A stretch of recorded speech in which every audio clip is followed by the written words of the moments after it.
بسم اللہ الرحمن الرحیم۔ السلام علیکم۔ RAA نیوز میں تمام ناظرین کو خوش آمدید۔ ضلع گجرات سے اہم خبر۔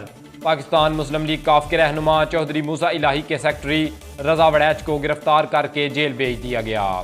ان پر الزام ہے کہ انہوں نے گجرات کی مشہور کوٹھی چودھری اسلم جوڑا ہاؤس پر 40 افراد کے ہمراہ قبضہ کرنے کی کوشش کی ہے۔ ویڈیو شروع کرنے سے پہلے میری آپ سے گزارش ہے کہ چینل سبسکرائب کر دیں اور بیل آئیکن کو بھی ضرور دبا دیجیے گا۔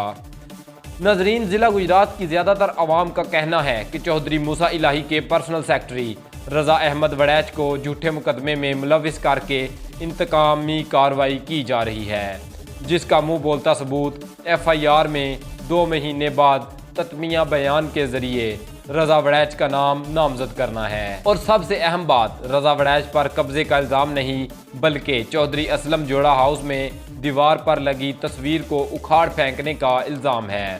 چودھری موسیٰ الہی کی سیاسی پرواز کو داغدار کرنے کے لیے ایسا پروپیگنڈا کیا جا رہا ہے۔ رضا علی احمد کے معزز ناظرین، کیا آپ کو لگتا ہے کہ چودھری رضا وڑیچ پر لگایا گیا الزام درست ہے؟ کیا چودھری موسیٰ الہی کے سیاسی کریئر پر کوئی داغ لگ سکے گا؟ مجھے کمنٹ باکس میں ضرور بتائیے گا۔ شکریہ۔ آپ نے اگر چینل سبسکرائب نہیں کیا تو پہلے چینل سبسکرائب کر دیں اور بیل آئیکن کو بھی ضرور دبا دیجیے گا۔ اسی کے ساتھ آپ کا خادم رضا علی احمد آپ سے اجازت چاہتا ہے۔ انشاءاللہ اگلی ویڈیو میں ملاقات ہوگی۔ اتنی دیر کے لیے اللہ نگہبان۔